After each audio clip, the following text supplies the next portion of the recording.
Did Ripple's co-founder just dump XRP right at the top?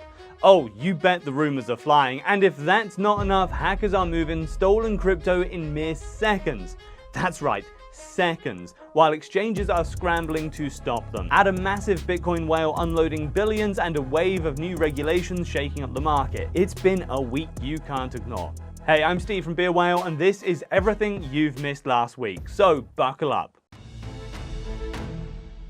Chris Larsen, one of the co-founders of Ripple, sent shockwaves through the XRP market when he moved 50 million XRP, worth around $175 million, to major exchanges. Blockchain investigator ZachXBT spotted the transfers and reported that $140 million of this stash went straight into trading platforms. It's not surprising that XRP's prices took a hit, falling from $3.60 to $3.10 in just a few hours. This triggered intense debates. Some traders called it a dump, while others argued it's normal for someone holding that much XRP to make large transfers. But here's what's really important. Larsen still holds 2.8 billion XRP, about 5% of the total supply.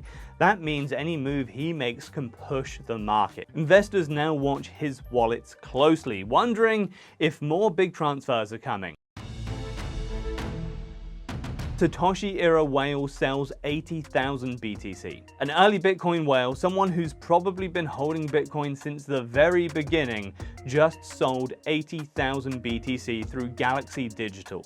That's about $9 billion worth of Bitcoin entering the market. You'd expect a sale that big to crush the price, right? But Bitcoin barely moved. It dipped to $115,000 and bounced right back to $117,000. What does this tell us? Bitcoin's market has matured. There's now enough institutional demand, especially from ETFs and corporate treasuries, to absorb massive sales. A decade ago, this would have sent the market into chaos. Today, it's just a small hiccup. This shows Bitcoin's depth and strength, and that institutional buyers are fully in the game. If you've enjoyed this breakdown so far, leave a like and hit subscribe. We've got more wild stories coming your way every week.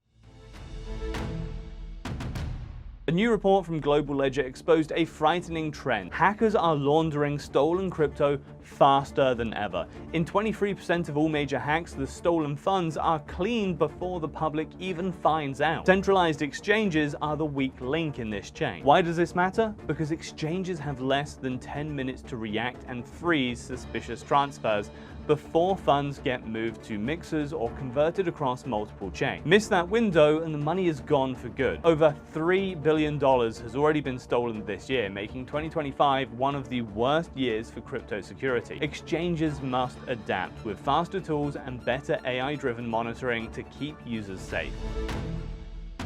Finder.com scored a major league win against Australia's financial regulator Aave. The regulator argued that Finder's yield product, Finder Earn, was essentially a financial product that needed licensing. But after months in court, the federal court ruled that Finder Earn was not a financial product. This win is a turning point for crypto innovation in Australia. It shows that products built with transparency and clear structures can stand strong against outdated regulation. For startups and new crypto projects, this victory could encourage more bold moves without fear of being immediately shut down.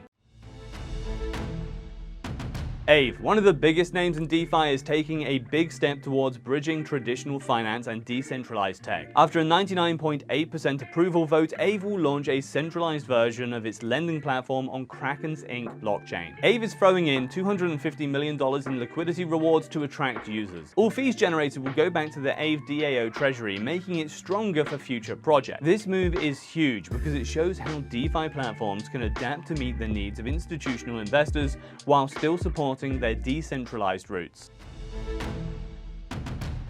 If you're serious about building in Web3, don't go it alone. At BeAWhale, we don't just code, we strategize, design, and scale blockchain projects that are secure, scalable, and actually make sense in the real world.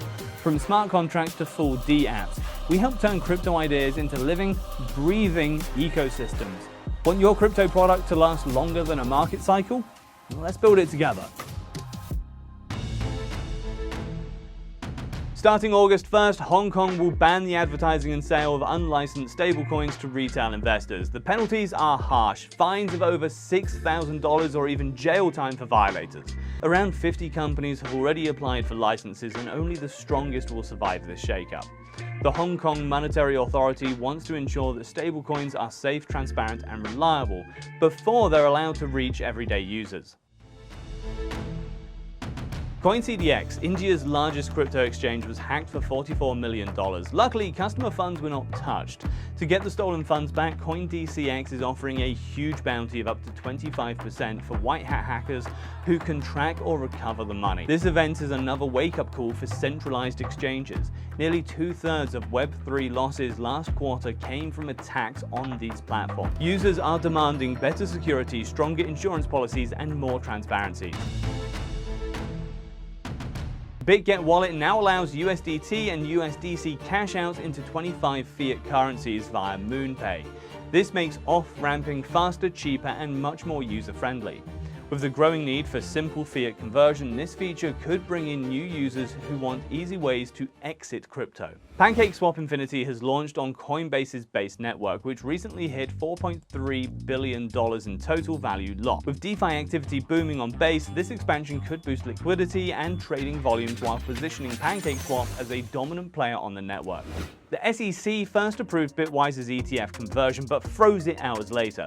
This unexpected halt is likely due to ongoing regulatory dispute. Investors are now on edge as they wait for a final green light, which could significantly impact short-term market confidence. Solana revealed its bold roadmap to become a backbone for global financial systems by 2027. Upgrades like Jitto's block assembly marketplace and the 00 high-speed network are part of the plan, signaling Solana's intent to compete directly with Ethereum and even traditional markets. Aave Machine, founded by former CoinDCX executives, has announced a $1.5 billion Ether yield fund. The fund aims to use staking and advanced DeFi strategies to build one of the largest on-chain ETH portfolios, which shows confidence in Ethereum's long-term value.